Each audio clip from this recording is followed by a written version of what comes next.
Vous avez été nombreuses aussi, à me le demander.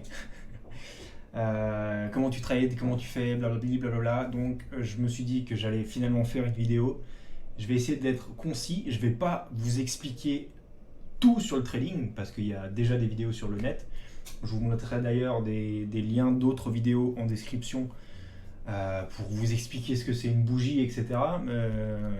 Mais voilà, je ne veux pas vous expliquer le trading parce que je ne suis pas là pour ça. Moi, je suis là pour vous donner des infos, donner des idées de trade et tout, etc. Et quand bien même je ne pensais pas faire du trading sur ce channel YouTube, je me suis dit qu'à la base je ferais juste des infos, mais voilà, je pense que ça va aussi un peu de pair avec. Donc voilà. Ce que je vous montre aujourd'hui, c'est ce que moi j'utilise en majorité. Les indicateurs que je vais vous montrer et comment je les utilise, et ça je le répéterai au fur et à mesure de la vidéo, mais il ne faut pas se fier sur juste un indicateur, il faut prendre en considération plusieurs indicateurs. Mais voilà, c'est comme ça que je trade. Il y aura sûrement plein d'autres personnes qui vont me dire ouais, moi je fais pas ça comme ça. Voilà. Sachez que moi j'ai appris à trader seul. J'ai commencé il y a 7 ans, un peu plus de 7 ans même maintenant. J'ai commencé sur le Forex, où je me suis intéressé à trader sur tout ce qui était les fiat, hein, justement, donc l'euro contre le dollar, le yen contre je ne sais pas quoi, enfin bref. Donc j'ai commencé comme ça. Moi j'ai appris sur un site qui s'appelle Baby Pipes, ou Baby Pip, parce qu'on appelle ça une pipe. Bref, du coup voilà, je me suis auto-formé et je conseille à tout le monde de s'auto-former. Et j'allais le poster, mais je vais le poster après que j'ai re-uploadé cette vidéo. Ne vous faites pas arnaquer avec des packages de trading où vous allez apprendre tout et vous allez savoir trader comme un pro en utilisant ce code promo qui vous fera 90% de réduction sur un package qui normalement vaut 7000 $. Mais aujourd'hui, je vous le fais pour 1000 $. Enfin bref, voilà, ne vous faites pas arnaquer avec ces genres de conneries. Honnêtement, si vous voulez réellement apprendre à trader, vous pouvez trouver toutes les informations gratuitement sur internet, que ce soit sur YouTube, que ce soit sur des sites comme BabyPip ou d'autres. C'est vrai qu'il y a beaucoup de choses qui seront en anglais. Moi, j'ai la chance d'être bilingue, donc j'ai appris en anglais. C'est vrai que j'ai trouvé plus de ressources, on va dire, en anglais qu'en français. Mais bref, s'il vous plaît, ne vous faites pas arnaquer à acheter des packages de merde qui vont vous soi-disant faire devenir pro alors que vous allez trouver les mêmes choses gratuitement sur le net. Donc voilà, petite, petite intro pour vous dire ça et pour vous dire que voilà, je vous montre comment moi je travaille. Je ne traite pas tous les jours parce que c'est pas déjà c'est pas mon métier et de deux j'ai pas l'envie d'être devant des charts toute la journée, donc des fois je me pose, je trouve une entrée, je fais un truc qui est intéressant et c'est pour ça aussi que je vous les poste pas tout le temps parce que c'est ma façon de voir et j'ai pas envie de vous impliquer dans des choses qui seraient peut-être des trades perdants, mais c'est comme ça que je travaille. Faites attention à vous, renseignez-vous avant de faire quoi que ce soit. Et puis bon bah démarrons, hein. Ça fait déjà 3 minutes que je parle et j'ai encore rien dit. Bref, alors, déjà je vais commencer par vous dire un truc. Je pense que tout le monde connaît TradingView. TradingView qui est un super outil, hein, qui est quasiment utilisé dans chaque échangeur que vous allez utiliser. Binance, Crypto.com, Kraken, KuCoin, bref, quasiment tout le monde utilise TradingView. À savoir que sur les échanges, vous n'avez pas tous les indicateurs qui pourront vous aider.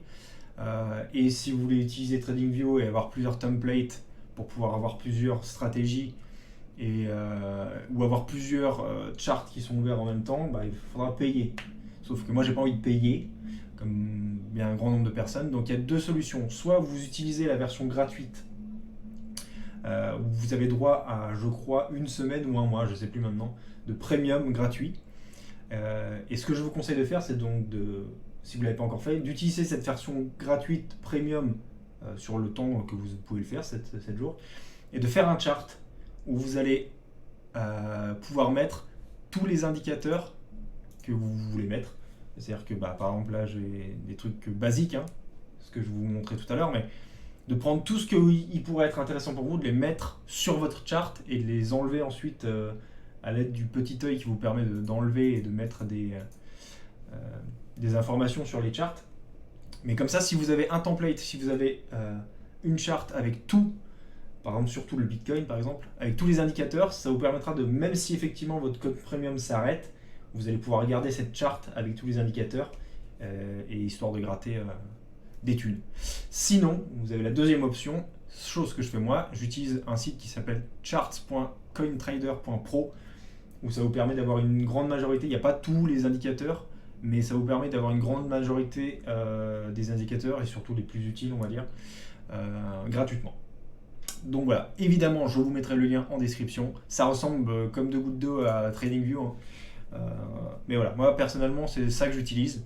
De 1 parce que c'est gratuit, et puis de 2 parce que c'est gratuit. Alors, on commencera déjà par une des choses que j'utilise énormément. C'est ce qu'on appelle le Moving Average. Et je l'utilise sur un time frame de 20 jours. Donc en gros, si vous regardez mon setup, est-ce qu'il faut que je zoome? Oui, il faudrait. Hop, input. J'ai donc 20 qui sera donc 20 jours, la source. Mais ça, vous le trouvez facilement si vous faites une recherche, normalement. Pourquoi est-ce que... Voilà, 100%. Si vous faites indicateur tout en haut de l'écran, vous cherchez votre indicateur, vous faites Moving Average. Et là, vous l'avez. Sinon, vous faites 20. Oups là. Vous faites 20. Non, il n'y est pas. Vous faites juste vous prenez un Moving Average. Souvent, ils le mettent à 9 et vous changez la length à 20 et ça vous donnera un moving average de 20 jours. Moving average, c'est le mouvement moyen. Et souvent, vous pouvez le remarquer ici, que ça rebondit sur ce moving average. C'est-à-dire qu'à partir du moment où on commence à être en dessous du moving average, on peut avoir souvent une tendance qui sera à la baisse, parfois qui remontera aussi. Et vous le verrez grâce à d'autres indicateurs où on peut effectivement faire des corrélations. Mais effectivement, ce moving average, en temps normal, on tape dessus. Là, je suis sur du safe. Prenons du BTC. Non, prenons de l'Ethereum. Ethereum. Oula, ouais, non, peut-être pas. J'ai trop de trucs en ce moment sur le. Hop, on va se mettre sur le BTC. Vous voyez que on rebondit souvent sur cette chose et que on a des retracements qui se font en dessous. Mais voilà, c'est déjà un indicateur qui peut être intéressant parce que souvent, quand on commence à passer en dessous du 20 Moving Average, on a effectivement une petite descente. Hein. Alors, comme ça paraît pas grand-chose, mais si on se met ici et qu'on descend jusque le bas de la truc, ça fait 18%. Donc voilà, c'est quand même pas trop mal. Là pareil, si on se met ici et qu'on descend, ça nous fait un 10%. Donc ça, c'est un indicateur qu'on peut prendre en compte. Comme je vous l'ai dit tout à l'heure, ne vous basez pas sur un seul indicateur. Il faut, pour mettre une stratégie en place, avoir plusieurs corrélations d'indicateurs qui vous font comprendre ce qui va se passer ou ce qui pourrait se passer en tout cas. Donc il y a déjà ce moving average où effectivement, comme étant dit, si ça passe en dessous, il y a souvent une tendance à descendre un peu plus bas. Comme par exemple là, je vais vous enlever ces petites choses qui sont juste là. Oui. Je ne me sers plus du coup vu qu'on est déjà dépassé. Vous voyez que des fois c'est plus important que d'autres. Il y a des fois aussi, parfois, là vous voyez, on a une correction de 20% encore. Il y a parfois ce qu'on appelle aussi des fake out. Vous voyez que là on est passé en dessous, donc on aurait pu ouvrir un trade, un short, et puis finalement on s'est fait avoir, boum, non, on repart à la hausse. Donc c'est aussi des choses qui arrivent, hein, mais c'est pour ça que je leur dis pour la troisième fois, il ne faut pas prendre en compte que cet indicateur. Mais ce 20-day moving average est ce qu'on appelle il fait office de support. C'est-à-dire que tout comme ça peut descendre en dessous quand on est dessus, on peut ouvrir du coup à l'inverse d'un short. Donc short, c'est quand on pense que le marché va baisser, et un long, c'est quand on pense que le marché va monter. Donc à l'inverse, quand on commence à taper ou à être au-dessus, vous voyez, on fait une espèce de... on rebondit dessus, quoi. Donc à l'inverse, quand on commence à se rapprocher du 20 moving average, si on était en dessous, on peut s'attendre à des pumps qui sont assez conséquents. Par exemple, si on se rebase ici, où là on est repassé au-dessus, si on remonte jusqu'au top, on a fait un 70%. Donc là, vous ne le voyez pas parce qu'effectivement, c'est trop petit, mais voilà. Je vous le dis, 70%. Là, si on reprend, on est passé, donc on était passé en dessous, on est repassé au-dessus, boum, on s'est repris un 22%. Là, c'était un peu moins conséquent. Mais voilà, c'est aussi quelque chose sur lequel on peut avoir des points d'entrée. Là, par exemple, on était passé en dessous, on est repassé au-dessus. Bon, là, c'est juste faramineux, hein, mais c'est juste 300%, voilà, sur le Cardano. Vous ne le voyez pas, mais c'est le Cardano. Donc voilà, ça c'est déjà des choses, le 20 moving average, après vous pouvez en rajouter plus hein, si vous voulez, mais c'est un truc qui est assez intéressant. En tout cas à regarder et en prendre en considération avec d'autres choses. On peut continuer avec une des choses que vous avez sûrement entendu parler. Alors pour ceux qui ne le savent pas, ce que vous voyez en dessous là, c'est les volumes. D'accord, c'est les volumes en vert, évidemment, c'est les achats, en rouge, c'est les ventes. Donc ça vous permet de voir que s'il y a beaucoup de volume, donc il y a une grosse, c'est très volatile. A contrario, plus c'est bas et moins c'est volatile. Vous voyez qu'ici là, les lignes elles sont pas ouf et du coup c'est pas très volatile. A contrario, quand on a des grandes barres qui arrivent, ben, on a des gros pumps ou à l'inverse on a des gros dumps. Donc vous voyez ici, grosse barre rouge, gros dump rouge. Ça va ensemble. Mais ça vous permet de voir à quel point il y a du volume. Et souvent quand on a effectivement le volume qui baisse, c'est qu'on est en train de latéraliser. On continuera avec une deuxième chose qui s'appelle le RSI. Resistance Strength Indicator, si je ne me trompe pas. Ce deuxième indicateur peut être utilisé assez facilement aussi. Comme étant dit, je vous montre des choses qui sont plutôt simples parce que sûrement que vous allez trouver des youtubeurs qui vont vous sortir des Fibo, qui vont vous sortir des pitch fans, enfin ils vont sortir, vous allez voir des trucs comme ça, avec plein de trucs qui partent dans tous les sens, avec des rubans, etc. Oui, effectivement, on peut se baser sur plein de choses. Je dis pas que le Fibo n'est pas bon, attention, hein. Le Fibo est bon. Mais pour démarrer, je pense que avoir 3 indicateurs à regarder, à prendre en compte et à appréhender, c'est déjà pas mal. Parce que c'est souvent les 3 qui sont déjà mis en place quand vous ouvrez un explorateur, un chart comme ça. Donc des fois le MACD il n'est pas mis en place, mais bon, bref. Tout ça pour dire aussi que en temps normal, ce qu'il ne faut pas faire quand vous avez le RSI, alors là vous avez ma grosse tête comme d'habitude qui est sur l'écran, laissez-moi me déplacer. On va déplacer ça, hop là, non pas ça, ça, on va le déplacer là. Hop. Quand vous avez le RSI, vous le voyez ici, alors vous le voyez peut-être pas, est-ce que je peux zoomer là-dessus? Ouais, vous n'avez pas grand chose, mais de toute façon, voilà. Quand vous avez le RSI qui est au-dessus de 70, hop, il apparaît juste là. Vous voyez qu'il est placé sur le 70 déjà. Ne rentrez pas dans un trade quand vous êtes déjà près du 70. Entre le 60 et le 70, c'est presque déjà trop tard pour rentrer dans un trade. Après, ça dépend sur le time frame dans lequel vous vous mettez. Mais pour ne pas prendre des trades qui soient risqués, dites-vous qu'un point d'entrée, hop, on va y arriver, un point d'entrée qui soit en dessous de 60, c'est déjà plus intéressant et moins risqué en tout cas que prendre un trade qui soit au-dessus des 70.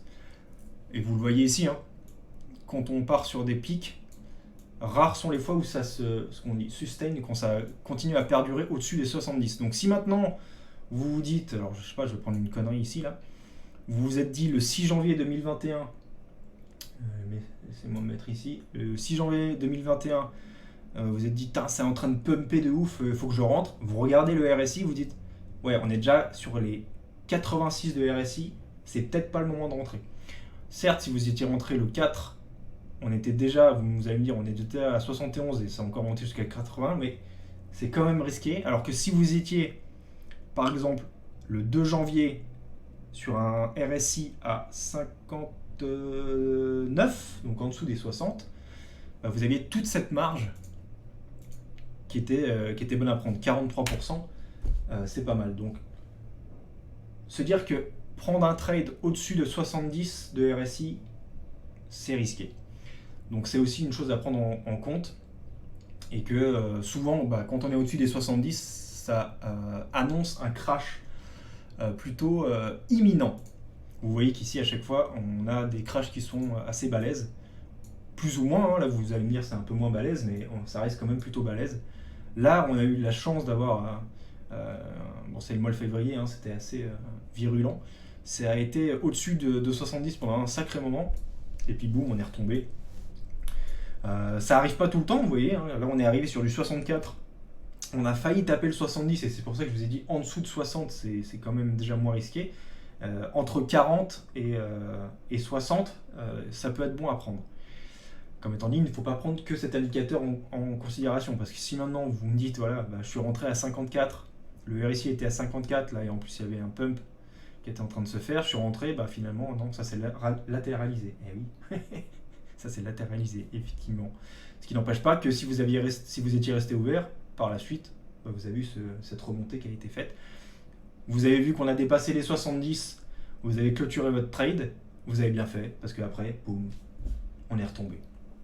Donc ça, c'est le deuxième indicateur qui, je trouve, est intéressant à prendre en considération avec, comme je le disais tout à l'heure, le Moving Average. Le Daily Moving Average sur un 20 days, 20 jours. Alors ouais, je suis désolé, hein, parce que je parle beaucoup en anglais. Malheureusement, c'est parce que j'ai appris comme ça. Donc il faudra aussi vous y faire, parce que je pense que beaucoup de charts et d'échangeurs, ils sont souvent en anglais. Donc mettez-vous à l'anglais, les gars. Allez, je continue avec le MACD, MACD. Alors, me demandez plus ce que ça veut dire celui-là, par contre, je ne sais plus. Mais ça doit sûrement être Moving Average, connard de distanciation. Non, je ne sais plus. Honnêtement, je ne sais plus le terme exact. Mais en tout cas, ce qui est intéressant, ce qu'on regarde sur le MACD, c'est le MACD, c'est les croisements qui se font. Les croisements qui se font annoncent souvent des choses plutôt intéressantes. Donc ce que vous pouvez regarder ici, donc on va rester sur le Cardano, hein, étant donné qu'on a commencé sur le Cardano, autant rester dessus. Vous pouvez voir, alors moi j'ai changé la couleur, normalement cette ligne verte et bleue, mais bon, c'est parce que je préfère le vert. Vous pouvez voir que, on va se mettre juste là, quand cette ligne rouge, laissez-moi zoomer un peu, quand cette ligne rouge passe en dessous ou croise la ligne verte, ou bleue, selon les couleurs que vous choisissez, on peut remarquer que quand il y a eu un croisement, un pump se fait. Okay. A contrario, quand la ligne rouge repasse et croise la ligne verte, on est sur une descente. D'accord ? Donc là, ça se touche. Donc parfois, ça peut être incertain. Hein, là, pardon, ici. Là, vous voyez que ça se touche. Donc il faut aussi, du coup, comme je le disais, pour la troisième fois, ne pas prendre un seul indicateur en considération, mais se dire, ok, là, il y a quelque chose qui se prépare. Qu'est-ce que je peux regarder ? On a la rouge qui, ok, ils se croisent, ils sont en train de se croiser. J'ai mon RSI qui est dans une position qui est pas trop mal. On est quand même déjà au-dessus de 60 et on est sur du 61, donc on n'est pas très très loin. J'ai effectivement mon Moving Daily Average qui n'a pas encore tapoté sur la ligne. On est encore on est encore au-dessus. Donc, comme étant dit, en temps normal, quand ça touche la ligne, c'est selon la configuration dans laquelle elle est, soit on va monter, soit on va redescendre. Là, vous voyez qu'on la touche, donc du coup on descend. Là, vous voyez qu'on la touche en remontant, du coup on monte. Et donc vous voyez que là on est descendu, on a touché même ici, hein, le 21 mars, on a touché la barre. Vous voyez que là on était effectivement toujours sur un croisement qui était en train de se faire. Mais hop, là si on se remet ici, on voit que la ligne rouge a donc croisé et est passé en dessous clairement de la ligne verte. On avait au même moment, on était où? On avait au même moment un RSI à 58. On est venu toucher le moving daily average. Boum, on est reparti en bombe. C'est pour ça que je vous dis, ne prenez pas en considération, ça fait 4 fois que je le répète, même 5 fois, un seul indicateur. Faut pas juste se dire, ah, on a croisé, c'est bon, je rentre dans un trade. Non, regardez tout dans son ensemble. Et déjà, je pense que ces 3 indicateurs peuvent vous apporter pas mal de confiance dans vos prochains trades. Autre chose, donc je fais un petit résumé, donc là, Moving Daily Average sur un 20, vous pouvez le mettre en 9 aussi, mais je trouve que le 20 est pas mal, enfin en 20. Le RSI et le MACD. Une chose que vous me voyez sûrement le faire dans Instagram ou quoi que ce soit sur TikTok, etc. Ce que je fais souvent, c'est ce que je place des trendlines, d'accord? Ce qui nous permet de voir, effectivement, là on n'est pas con, on voit bien que c'est en train de descendre, hein, mais ce qui nous permet de voir la configuration ou la prochaine configuration qui pourrait se préparer.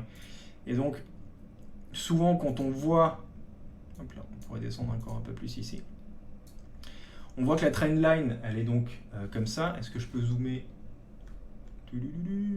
Hop, voilà. On voit que donc il y a cette résistance qui est en train de se faire avec une trendline donc descendante.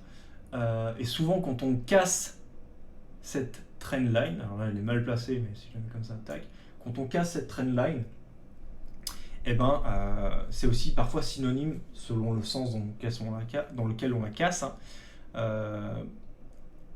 soit une poussée fulgurante, soit effectivement un dump qui sera aussi conséquent. Pareil, je vous mettrai en description ce qu'on appelle les triangles. Il y a plein de choses qui existent. Il y a des diamants, il y a des triangles, il y a plein de choses qui existent. Mais moi, je me sers souvent des triangles parce que souvent, ça montre dans quel sens ça va partir. Il faut faire attention aussi parce que souvent, comme je vous l'ai dit tout à l'heure, on a ce qu'on appelle des fake out. C'est-à-dire que en gros, les boules vont vous faire croire qu'on part, et puis les bears vont vous faire croire qu'on part à la hausse, et puis finalement ils vont vous bloquer. Et il faut pas être non plus, comment dire, le monde de la crypto, le monde de marché du trading, il y a de l'argent qui est en jeu. Donc évidemment, il y a des gens qui sont là pour vous piéger et récupérer votre argent. Donc il y a évidemment beaucoup de fake out où on vous ferait croire qu'il y a une position qui se met en place pour finalement vous couper l'herbe sous le pied et vous dire « Ah, t'as cru que ça partait en bombe? Ah bah non !» En fait, je suis là pour te mettre un gros dump dans la face et te faire liquider sur toute ta position. Donc voilà. Donc voilà.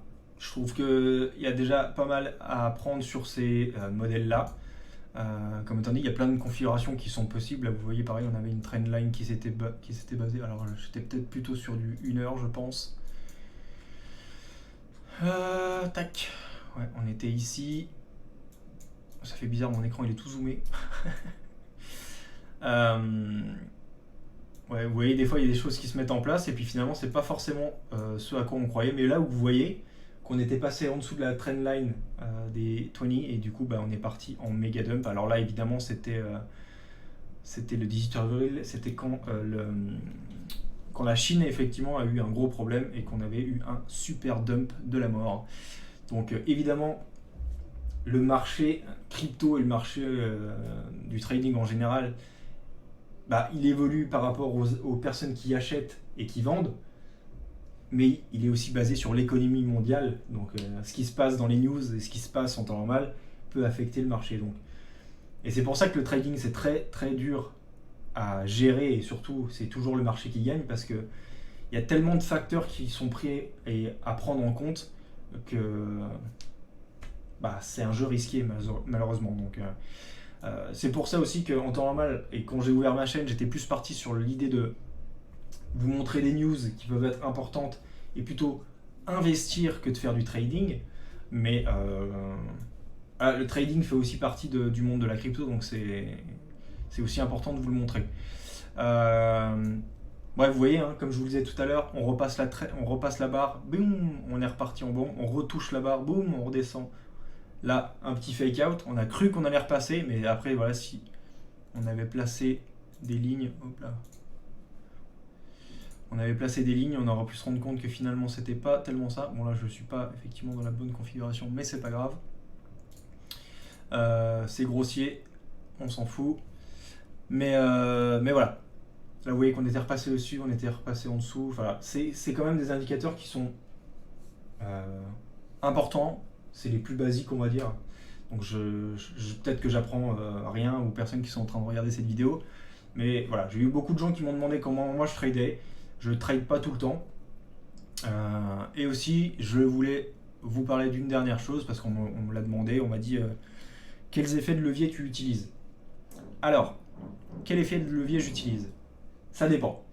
Si je suis certain que on va avoir un gros dump ou je suis certain qu'on va avoir un gros pump en regardant plusieurs indicateurs, en me basant sur plusieurs choses, en temps normal, plus je suis sûr et plus je vais mettre un effet de levier important. Tout comme par exemple là, sur le Doge, où j'étais quasiment sûr que ça allait partir en bombe du fait du tweet, du fait du listing sur eToro, du fait de la configuration que ça avait pris. Je me suis dit non, c'est impossible qu'il n'y ait pas une volatilité énorme sur cette journée-là. Je sais pas pourquoi je suis en oscillo, on va se remettre en daily. Non, on va se remettre en 4 heures. Donc je me suis dit, bah non, là c'est le moment ou pas de rentrer. Je suis rentré, on était où? 31 centimes.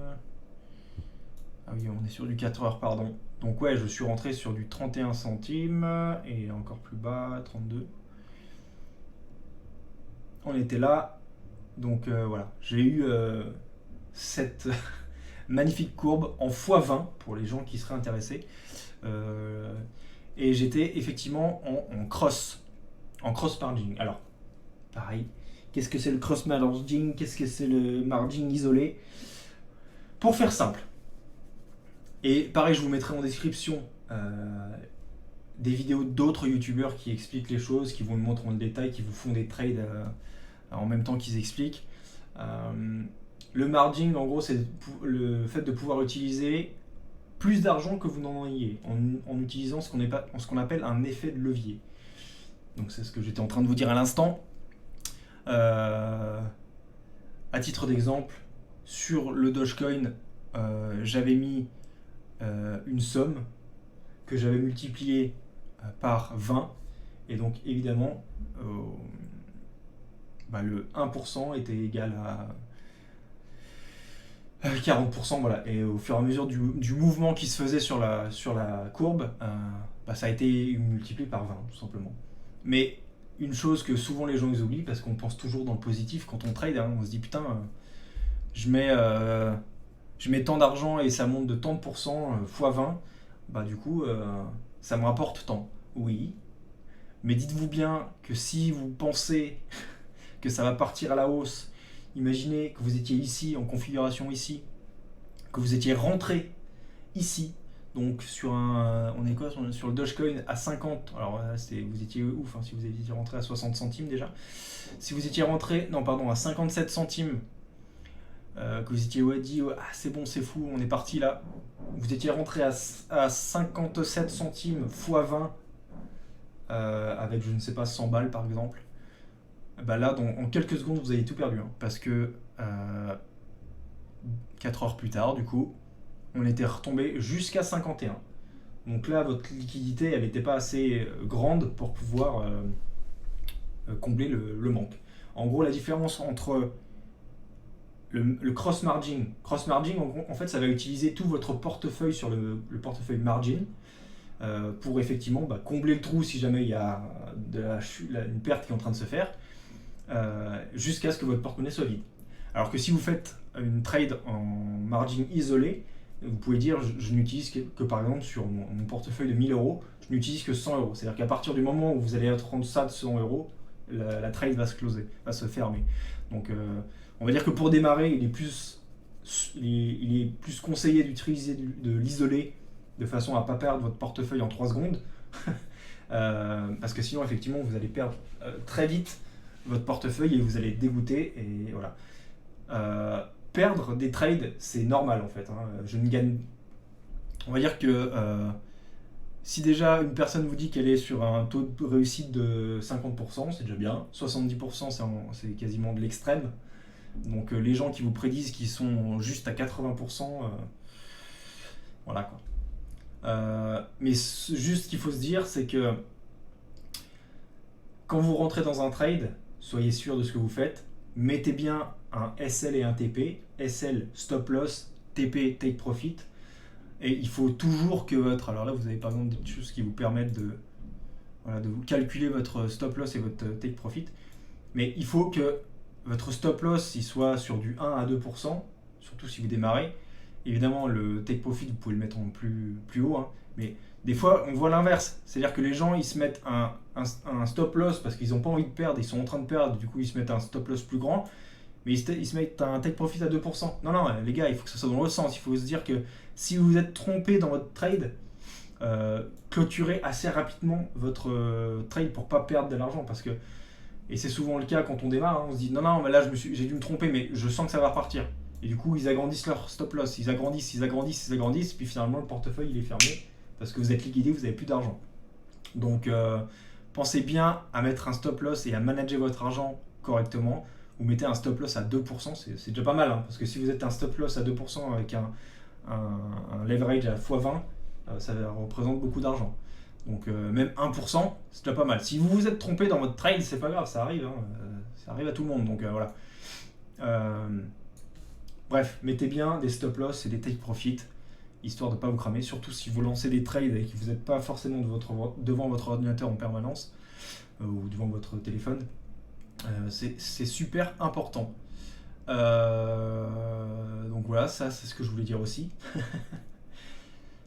Des choses que vous pouvez regarder effectivement et prendre en compte, c'est que c'est encore le cas, c'est que le Bitcoin, il a encore, il drive le marché des cryptos.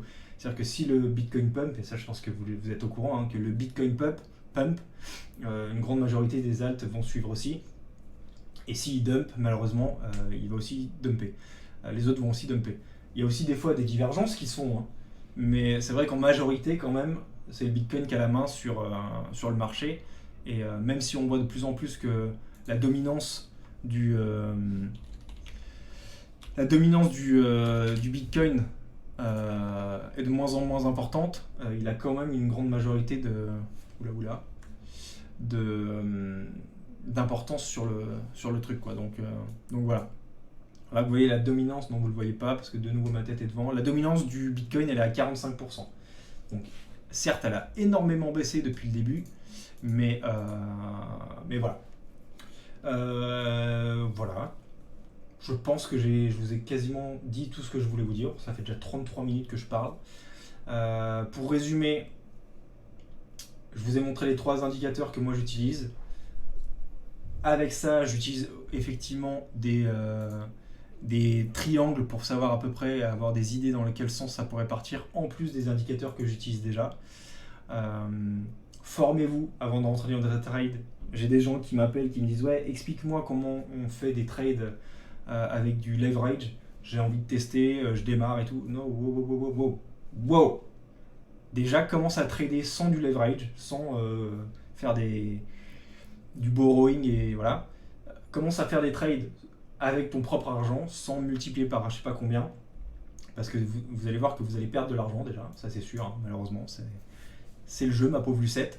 Donc commencez tranquillement à apprendre, sans leverage. Je sais que ça peut être tentant de se dire, putain, je fais un x10, je mets 1000 balles, je fais un x10 sur un truc, et ça y est, j'ai je sais pas combien. Donc, calmez-vous, prenez votre temps, grandissez votre portefeuille au fur et à mesure, petit à petit. Ne vous cramez pas avec des x10, x20, x100, x145, x400. Il y a des sites qui vous... Les échangeurs qui vous proposent des leverages à x400, x125, s'ils vous le proposent, c'est qu'ils savent que 90% des trades sont perdants et que c'est eux qui récupèrent votre argent. Donc, si les gars ils vous proposent ça, c'est pas pour effectivement prendre une petite part sur le frais, parce qu'à chaque fois que vous faites un trade comme ça, d'ailleurs, en leverage, que ce soit du margin, du futur ou quoi que ce soit, à chaque fois vous payez ce qu'on appelle un fee, c'est-à-dire avec une taxe, vous payez une taxe sur ce que vous utilisez comme argent que vous n'avez pas, ce qui est normal. Vous multipliez votre argent par 10, ils vont pas vous le faire gratos. Bah non, vous allez payer une taxe sur ce que vous êtes en train de jouer comme argent. Donc voilà, il faut aussi prendre ça en considération. Hein. Plus vous utilisez un leverage qui sera élevé, plus votre fee sera énorme. Et dans l'autre sens aussi, c'est-à-dire que si vous êtes en négatif, bah, votre fee grandit aussi, donc vous allez perdre d'autant plus. Donc faites attention à vous, managez votre argent, ne prenez pas des risques qui soient débiles. Prenez en considération ce que je vous ai dit. Et puis voilà.